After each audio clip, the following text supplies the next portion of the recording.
So welcome everyone. I'm very happy to see so many people attending tonight. That just shows how important this topic is. And I really would like to be able to have you end this hour with quite a lot of information that will be helpful. I'm going to actually start by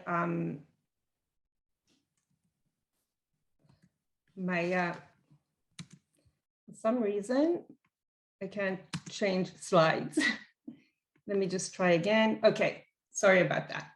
All right, I'm just going to start by telling you what this webinar is going to be about. I think that it's a very new topic. I'm very excited to present on this topic. And I really feel like it's important for us to understand what we're going to be learning today, or what we're going to probably try and come out of this particular hour.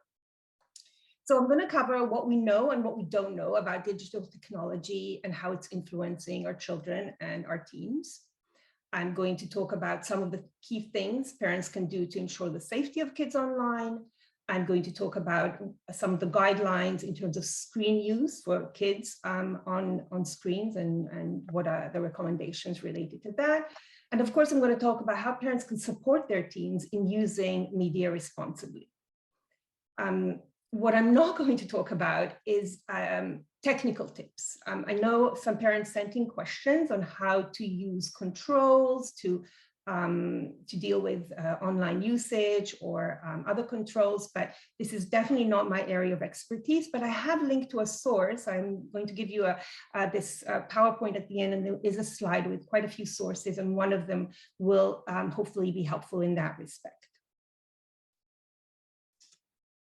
So before we begin with some of those questions, I think it's very important for us to talk about what is positive about technology for kids. And the reason why I'm bringing this up is because there is a lot of, a little bit of moral panic and fear around how the digital world is changing and affecting our kids, and rightly so. But we always have to keep in mind that there are positive things. And parents are struggling with how much, I'm sure you are, struggling with how much to worry about how much your kids are online, what are they doing online. And the reality is, if we worry too much and we really sort of make the digital world a place that is very evil and very, very negative, we would have, our way of parenting our kids comes with that kind of approach, right? We tend to be more, we project a worry onto our kids. We create more conflict with trying to help our kids, use their media more responsibly. So it influences the way we parent. And this is a very important part, because this webinar is about how we parent. How are we going to parent our kids in a way that will help them deal with this new world that we're living in? So there are a lot of positive things about technology, and I really would like parents to remember that. I know that I can't do without connecting and socializing online, especially with family that are far away. I know I enjoy my entertainment online, and so do kids. Kids can be very creative online. They do wonderful things online. We can learn a lot of things online, as we have seen through the last couple of years during the pandemic. And we have to keep in mind that this is how kids now navigate the world around them. They do use the online and the screens to do so. And there are very good things about it that we have to keep in mind when we are thinking about technology and screen time and the usage.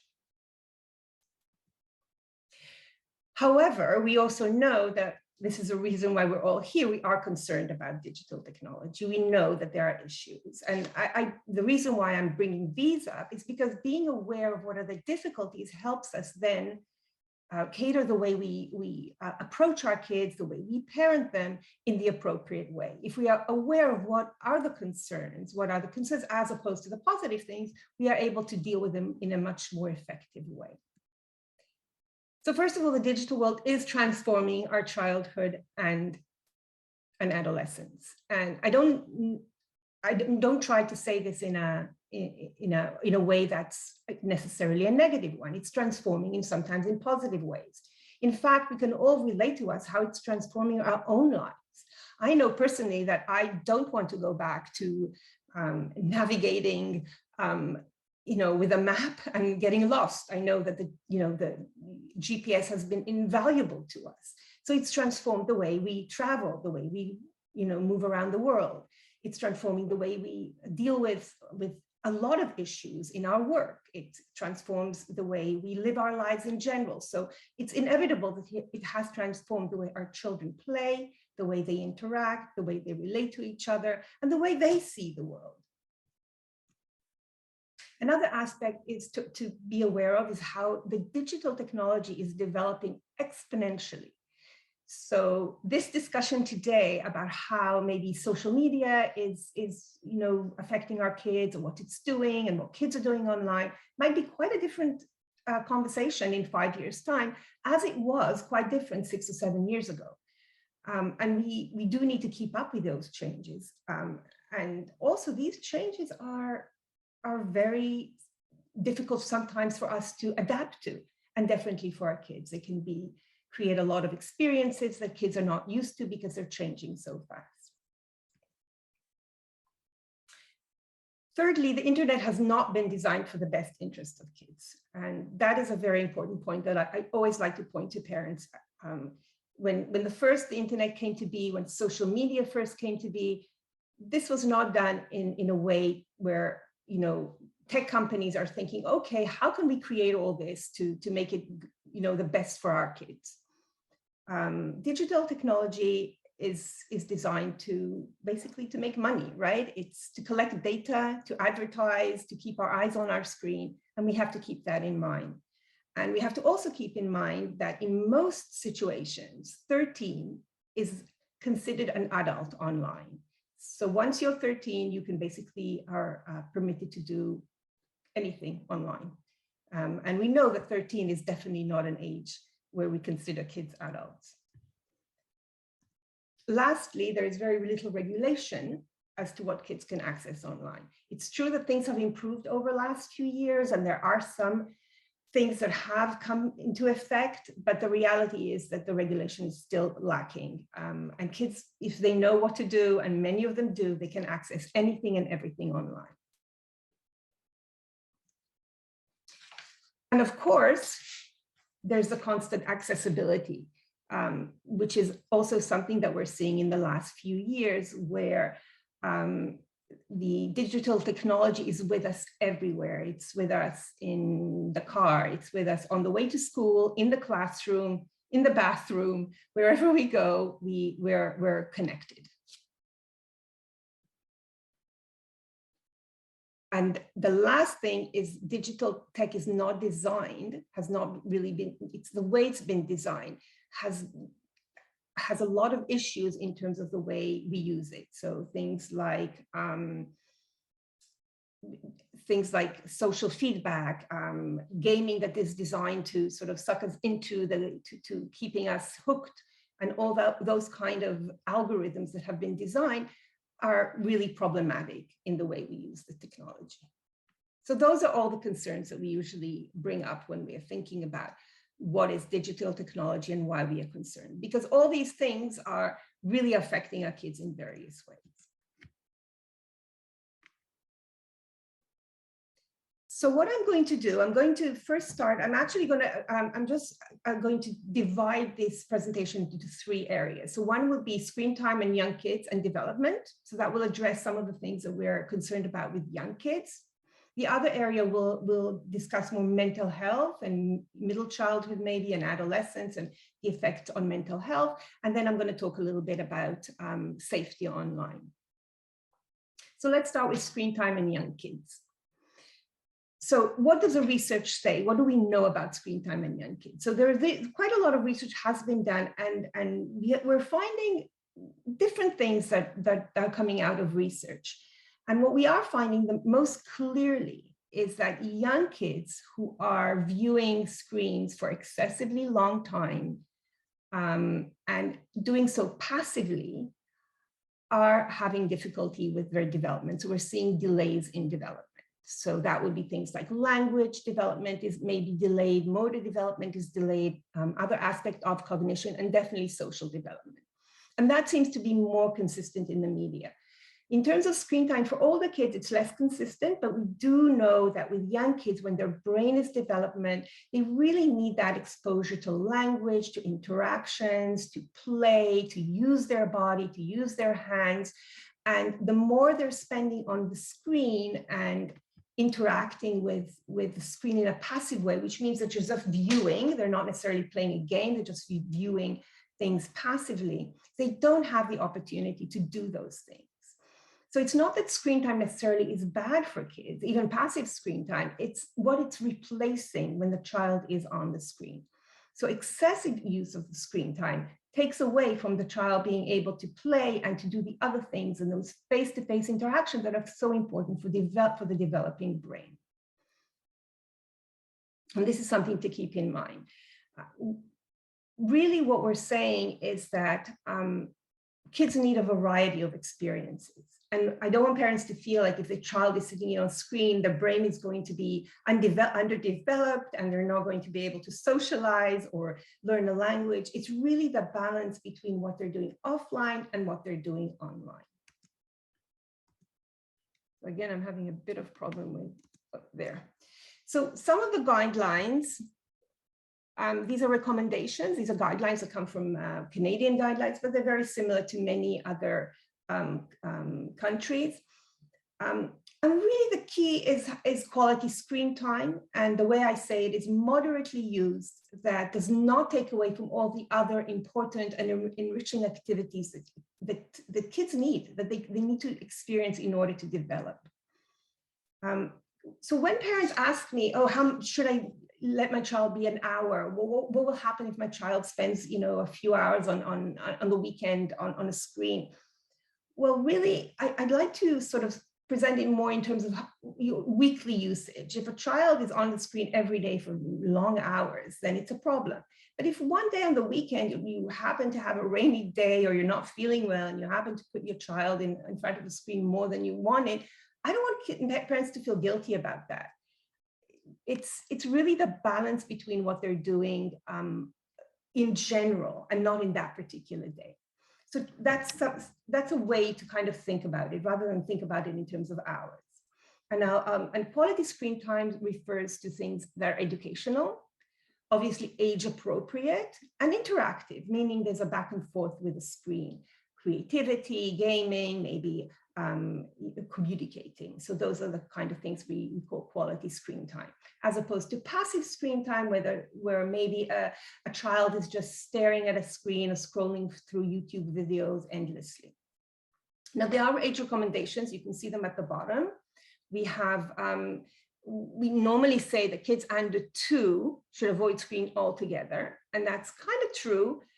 But I would like to just point out that children under 2 can, have definitely over the pandemic have communicated through screens, maybe with grandparents or, other family members or friends. And that has not been detrimental to kids. So when we say avoid screen for kids under 2, we're talking about that passive viewing, just sitting in front of the screen and passively viewing things endlessly. And for kids between 2 and 4, the recommendation is about an hour, and over 5, it's about 2 hours a day. But again, my real way of looking at it is more that balance between what is your child doing online, what is your child doing offline, and that balance between those things. So I really don't want parents to be hung up about, the exact time and to be very stressed out if their child is a little bit more on the screen than those particular times that are presented in this presentation.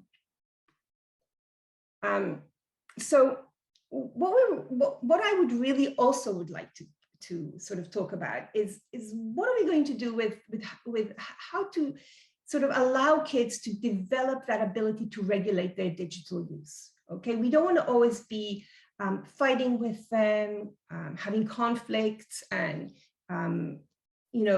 having that kind of a worry about, how long have you been online? When do you need to get offline? These are things that are really, parents are finding very difficult and very stressful. And I would like to talk a little bit about the kind of things that I would want parents to do, because I really feel we need to kind of shift our parenting a little bit around how we refer to this screen time or online kind of activities, just like we parent with any other thing. So if we were thinking of parenting to teach our kids to, to be able to socialize well, to be polite, to make the right choices, online activity is now, I think, part of what we need to do as parents in order to make sure that our kids are developing appropriately. We have no way around it. This is part of how we have to parent in the 21st century. And it's not any different than any other issue. It's just another issue that we need to keep in mind.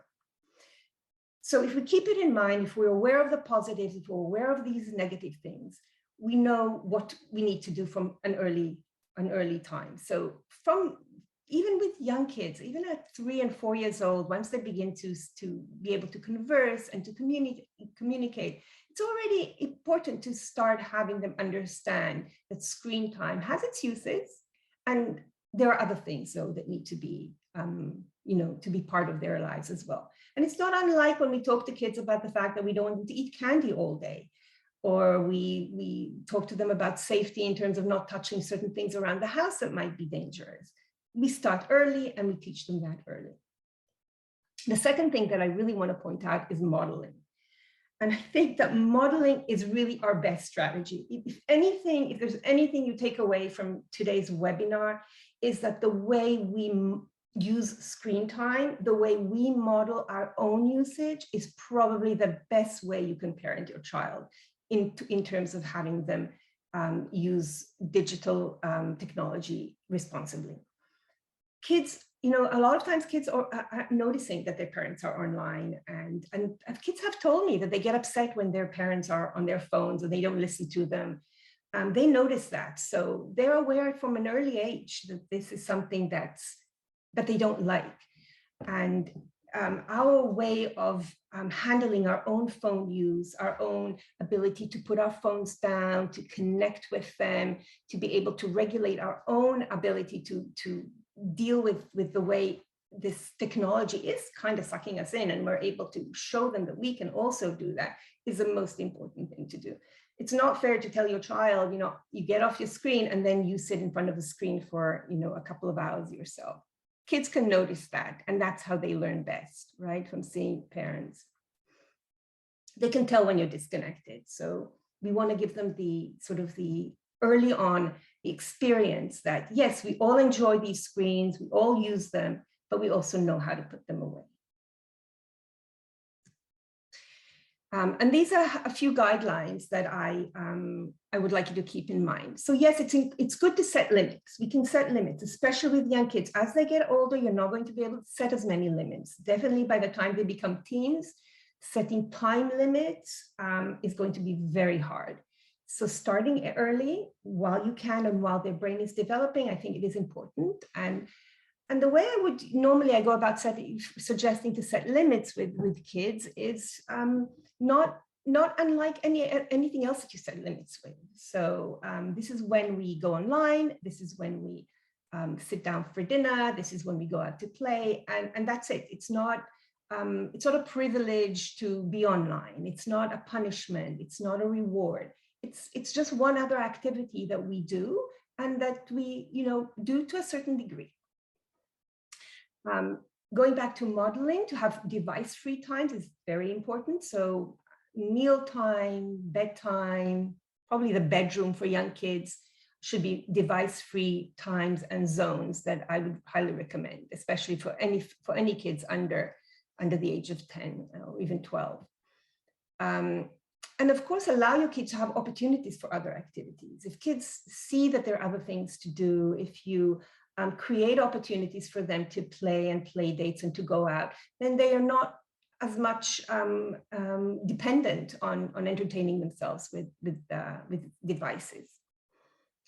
And like I said before, you should really avoid using, I really recommend not to use screens as rewards or punishments. It could be a natural consequence, right? You finish your homework, you go and play, whether it's you go play with your Lego or you go play on the screen. That's up to you as a parent, what you decide to do. depending on that setting limits that you've planned with your child.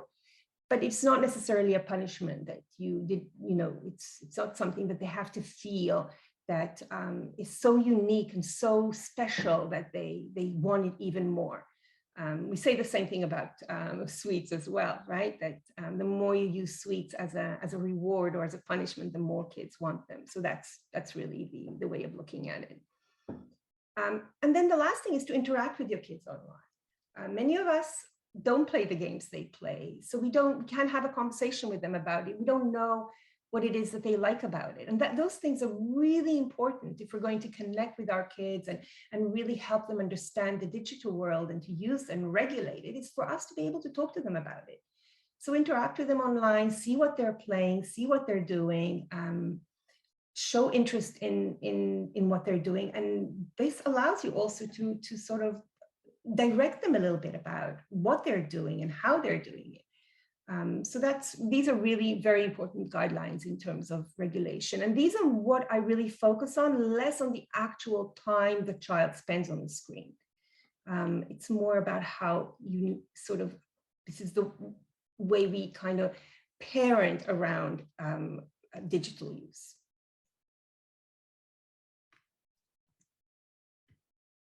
Okay, so we're going to move on to talking a little bit about social media and mental health. This is a really, really huge topic.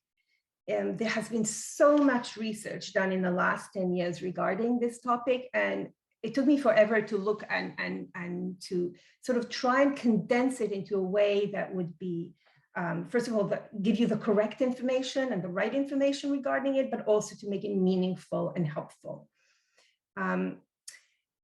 Now, remember, some of this data, some of the research has been done 5, 10, 7, 5 years ago, 3 years ago. So there's research that comes from different times, but it's very important to note that what research that was done 10 years ago is not like what they're doing now, just because social media has changed so much, just because of the way where kids are using it has changed so much. So I'm going to focus more on what the findings are in terms of how kids are using it now and what we know about mental health at this time. So again, we know that excessive use of social media can be a problem. Again, it's what it replaces, not necessarily the social media per se. And of course, its effects on sleep. So the excessive use is related, first of all, what it replaces. So what the kids are doing on social media is less important, but it's more important that what they're not doing because they are on social media. And then that we are finding that often social media interaction goes on till very, very late and can have detrimental effect on kids' sleep. That goes as well for gaming, by the way, that sometimes we have problems with sleep through gaming, and I will mention that later as well. The other thing that that we find quite clearly is how teens interact with social media seems to be important. Again, it's not necessarily the social media per se, it's what they're doing with the social media.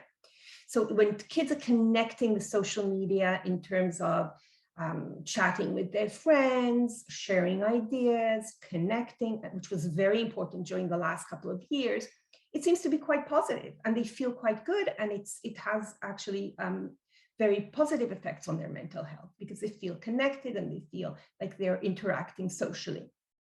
Even though it's not in person, it is an interaction, there is communication going on.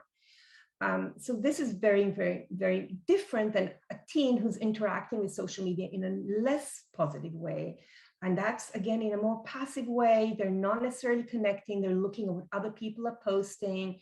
They're reacting to things that they're seeing on their own. They're feeling disconnected from what they're seeing, or they're searching for information to help them feel better, but not necessarily finding the correct information online.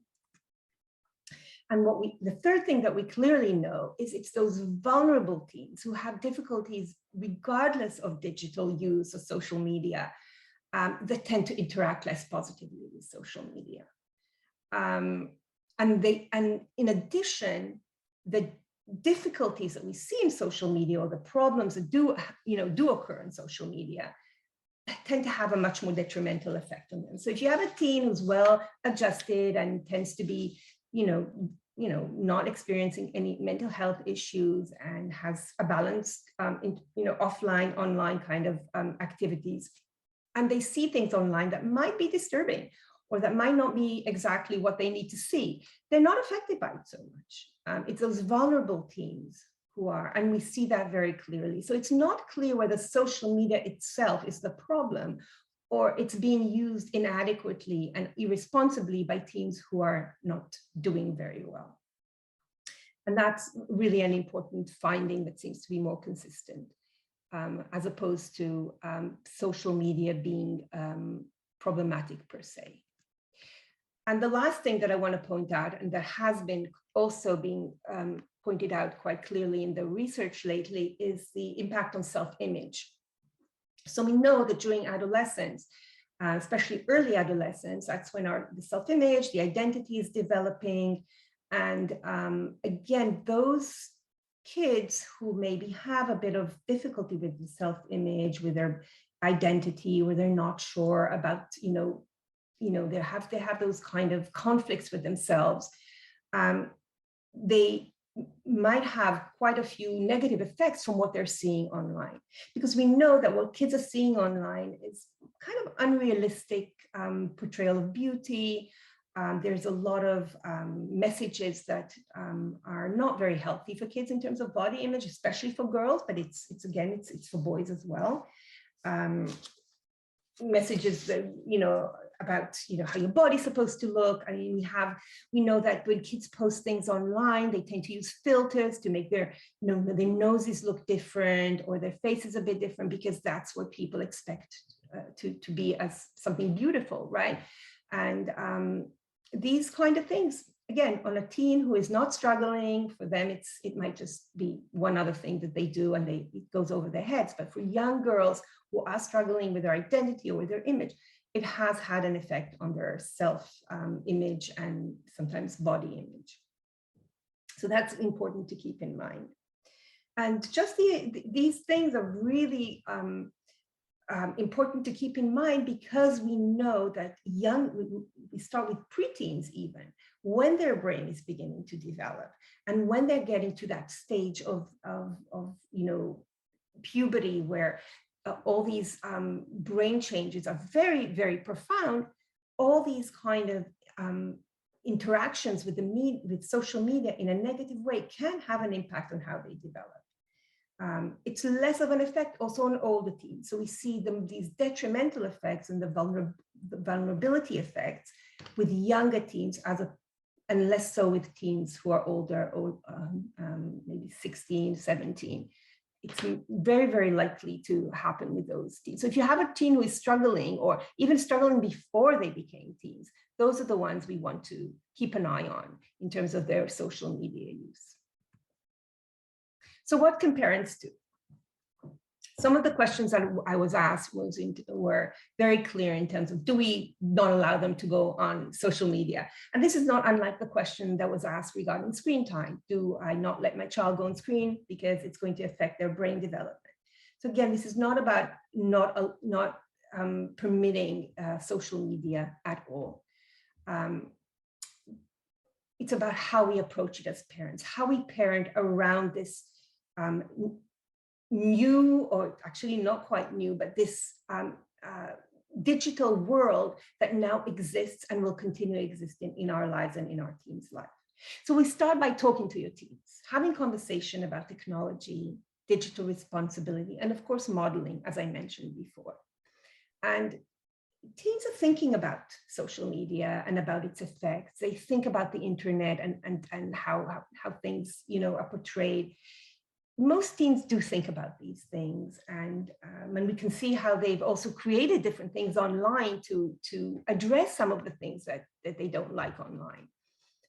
So teens can have these conversations, but I would really recommend to have these conversations early, especially with the younger teens who are maybe not quite yet cognitively thinking about these things in a critical way. When you have a conversation with your teen, very important to stay calm and compassionate. We know that anything that we do with our teens, any conversation we have, and with kids too, if we're mad, if we're blaming, if we're accusing, if we show that we're freaking out about something, they're not going to listen to us. They're probably not going to listen to us much anyway, but at least they'll listen to us to some extent if we're calm and compassionate. Very important to help your teen learn about how of the online design. What's happening online? Many of them are aware of it. The older teens are aware. If you ask a 15-year-old about social feedback and the other kind of things that occur online, the hashtags and how they sort of bring about information that you may not be interested in, teens know about all those things, but maybe the young ones are not so much aware, and maybe they're not aware of how it affects them. So having that conversation on the how of online design, that they have the insight to be able to understand it a little bit is very important. And again, in my resources, I have a lot of information that can help you with those kind of conversation, and for you to understand a little bit how this comes about within social media. Ask questions. I'm going to go over that a little bit more, but asking questions is one of the best ways to get your team to communicate with you, and the right questions. And I'll give examples soon of some questions. Show interest, respect their opinion, avoid blame. So if they're talking to you about something online or something they've seen, even if they've seen something that you're upset that they shouldn't have seen, or maybe something occurred in terms of somebody bullying them or saying things that were upsetting to them and they didn't tell you, and you're learning it later on, just listen and avoid being accusative, and show interest. What happened? Tell me more about it, and try and get their perspective. You'll be surprised how they are able to see a different perspective sometimes. And encourage them to reflect on the online activities. This is so important. What are you doing online and how are you doing it? It's very, very important. They take, most kids nowadays literally don't know anything else. They've been born to this technology.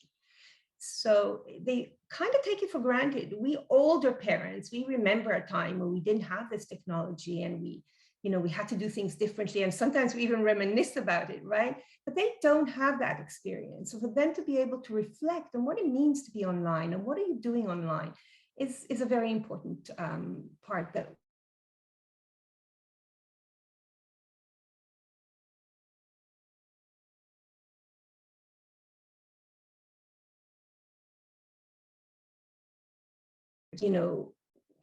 confides in you, that they're feeling that they're being, that they can't get off, and that they're having trouble falling asleep because of social media or whatever.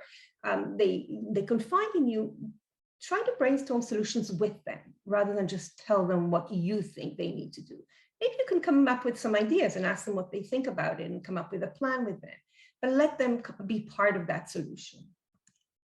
So here are some examples of questions that I sort of just, like to ask teens, and I would recommend for you to use. I mean, they're definitely not the only questions you can ask, but they're really good questions. So why are games addictive? Do you know? What is social feedback? What is the predictive nature of technology? And the predictive nature are things like you go on YouTube and your child really likes, truck videos. And then, the next day, all he gets is truck videos. So the algorithm is predicting what they want. So those are the kind of things to explain to kids, to ask them if they know about them, and to have discussions with them about them. What do you like about social media? And what don't you like? How does it make you feel, when you're on social media? Do you feel good after you spent, an hour on social media with your friend? And why? Or if you don't feel good, why? Why don't you feel good? And maybe there are instances that you feel good and other instances that you don't feel good, right? So to have those kind of questions. And what is helpful? What is helpful about being online or using a particular app, or,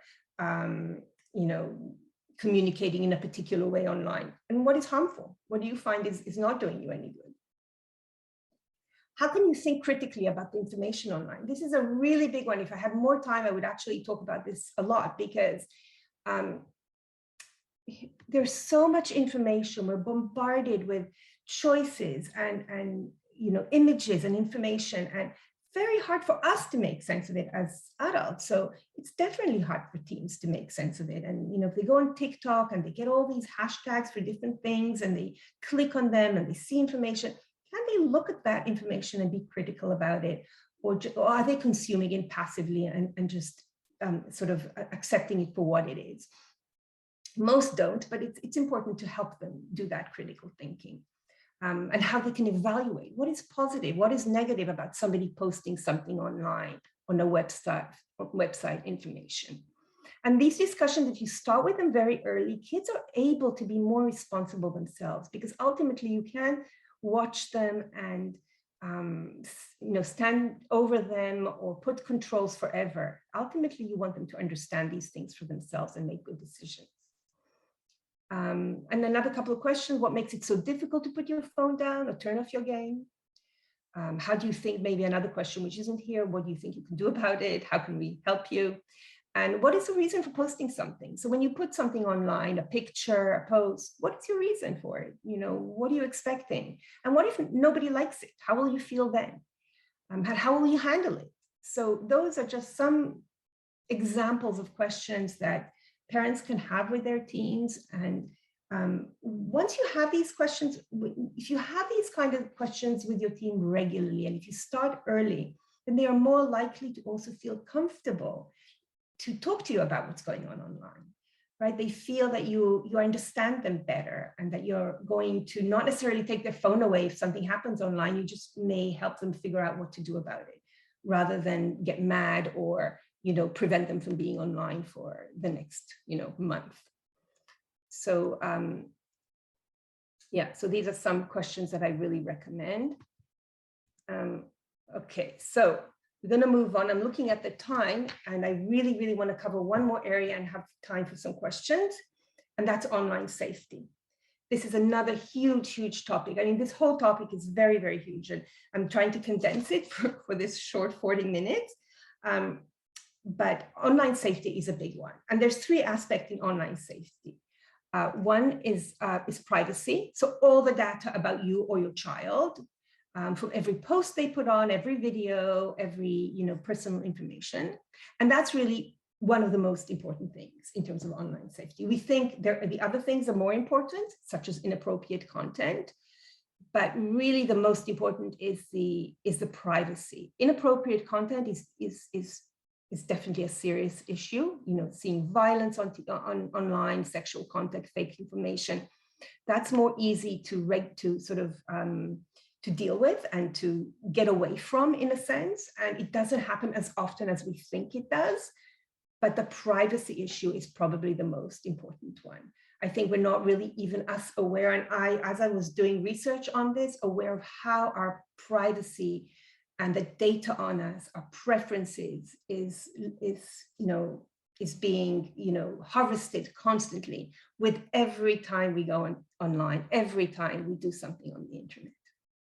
So there's tech companies there who know everything about us, and that can be much more profoundly affecting our future and the future of our kids than we even realize.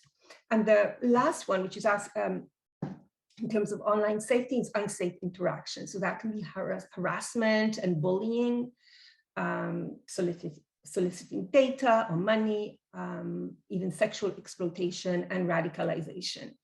And again, these things happen online. Kids have to be safe online. And the only way we can do so is through education. So we really want to talk to our kids early without freaking them out. What does it mean? You know, what is all this, you know, these things that you need to be aware of? Okay. With young kids, I would educate them early, monitor their online activity a little bit more than you would definitely with older kids, and see what they're doing online. You can set controls for young kids or for kids who need them, older kids. It's very hard to set controls for teenagers. They usually bypass them anyway. And really, I do believe that allowing kids to learn how to have that self-regulation and that ability to understand what they can do online responsibly is, for teenagers, is much more important. Young kids, obviously, we're not expecting that. So controls can be very helpful. You can give kids very clear do's and don'ts. Don't put your full name when you're signing up to anything. Don't put your address. Don't put certain pictures. Don't send anything to somebody you don't know, things like that. Very clear do's and don'ts. Talk to them about ways in which they can identify risks. You know, what do people do online when they, you know, do they asking you questions that make you feel uncomfortable? Are they asking you things that you don't want to tell them, and they're, you know, pestering you to give them that information? They're telling you to go on, you know, to do things online that you're not comfortable with. So things like that. And in general, I use the rule of what, where, and who. So what is your child doing online? What are they, you know, what kind of usage they're using? What app are they on? What website are they on? Where, you know, where in on the, you know, World Wide Web they are? What kind of things they're doing there? Where are they, you know, going? And who they're kind of talking to. Are they talking to friends? Are they talking to people they know? Are they talking to people they don't know? So the what, where, who kind of questions are a very good approach to how to sort of monitor what your kids are doing online.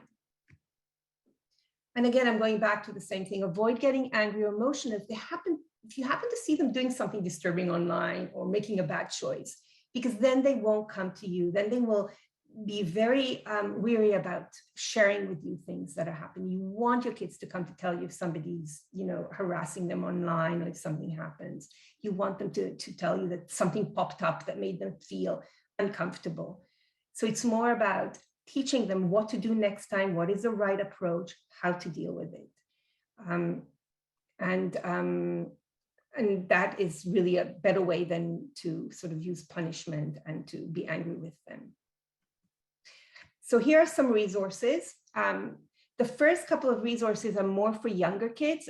Well, the Stop Bullying is a lot to do with cyberbullying. So there's teens, but the first one has wonderful information for parents on safety, on you know, digital use. I really recommend Kids in the Know. Common Sense Media is another great website with a lot of information that will help you navigate some of this, as is Youth and Media. And the last two, Guelph Family Health Study, is a lot related to young kids. So the developing child, babies, toddlers, some really good information there. And the last article is about controls on phones and tablets. So it's a really good article that really gives you step-by-step instructions to put some controls on some of these for young kids. So I think I had more to cover, but I realized that it's 7:45 and there might be questions. So I will give it to you, Danielle, to ask any questions that have come up. There are no more questions in the chat right now. I think everyone seems to have sent theirs in advance. Okay. Is there something you'd like to cover? Well, we had quite a few questions. Some of them I've covered. A lot of questions on screen time. I think there were a couple of questions about bullying, cyberbullying. And what I would say about that is that if your child, you know, has received something in that category, which is cyberbullying or saying something, and it's you know, maybe an occasional, it hasn't happened again, it was addressed, the person hasn't bullied them again, that's one issue. But if it's an ongoing situation in which the harassment is consistent, it's not stopping even when, you know, the intervention, I think that then action needs to be taken. One of the things that I recommend for kids is to take a screenshot of whatever bullying information is online. You can talk to, if you know who it is, or it's coming from people from school, speak to your school. And really, if bullying is really out of hand, that is something that can be actually you can go to the authorities and complain about that as well. So that's something that I often do tell parents, that bullying should not be ignored if it's ongoing. Little things here and there. Sometimes we want kids to be able to deal with these things on their own. We want them to be able to handle them, and maybe they go away and things are okay afterwards. So we don't need to make a big deal out of every unpleasant thing that happens. course, depending on what it is, but ongoing kind of cyberbullying is definitely needs to be addressed and should never be ignored. Well, one of the things that was interesting that was submitted in advance was actually one parent saying, what do you do if your child slanders another on social media? So it's kind of your child's the one who's misbehaving. Right. Well, I think it's very clear. I would sit down and have that conversation with my child. Why? What made you do it? What was your motivation to do it? How do you think the person would feel? If your child would do the same thing in person and turn around and say something very nasty to another child, you would do the same thing in a sense. What you maybe can add in terms of doing this, the child is doing it online, to maybe bring to their awareness that when they're doing it online, first of all, it can be seen by a lot of people, and it actually may follow them because the information, we're going back to privacy. Everything you put online can be then, be something that will be kept online and be seen in the future. And you may not want that to happen in the future, and it might have repercussions. So those are the conversations that I would have with my child on if that's happened. Maybe your child needs a consequence for slandering if it's really done in a way that they require. Maybe they just need to apologize. That's up to you as a parent, how you handle your child. But I would definitely think about it in that kind of way. What would you do if your child did the same thing in person to somebody? So the thing that's interesting is that one of the questions is just kind of about, getting your teenager to follow rules. And it feels like, screen time is just an example of the relationship between parents and children when they're adolescents. So the question is how to make him understand that it's not a punishment to have less screen time and have him respect the rules. That just feels like a deep-rooted question in all relationships, no matter what the conversation is. It is. We tend to, as parents, think that it's, because kids so love their phones or their games, it's so easy to use that as a punishment and as a reward. Get this done, you will get your phone. I remember when I was young, my mom would tell me, get your homework done, you can go out to play, right? Today we're saying, get your homework done, you can get your phone back, right? So it's really, we do use that a lot. And I'm not saying for parents not to use that. I'm definitely not telling parents, give your child their phone, whether they're doing their homework or not, but have it more in terms of understanding that there's things that need to be done that are not related necessarily to gaming or to social media, to phone use. And when those things are done, then you can have your free time. And in that free time, you can choose, do you want to go on your game? Do you want to do something else? Do you want to go and play outside, right? It's not necessarily just about the fact that you're on a screen. Now, if you notice that your child is having a hard time letting go of the screen, and if your child is, having a tantrum every time you tell them to get off the screen, and there is really that, what I wouldn't necessarily call it an addictive use yet, but maybe overuse or difficulty controlling their use, and some people would call that it is addicted, that's when maybe you do need to take a more clear plan on how you're going to address it. So that would be not unlike addressing any other problematic behavior. So if you're online and every time you get off the gaming, it ends up with a conflict and a shouting match or a tantrum, then maybe you can't handle gaming. Maybe gaming is not something at this time that you can handle very well. And maybe we need to come up with a plan on how you can go on your game, play for an hour, and be able to then get off. And that's a conversation to have with your child and practice different strategies to do so. Sometimes it's, one of the things that we do is you decide on a time, you put a timer, you remind them that, time is coming up.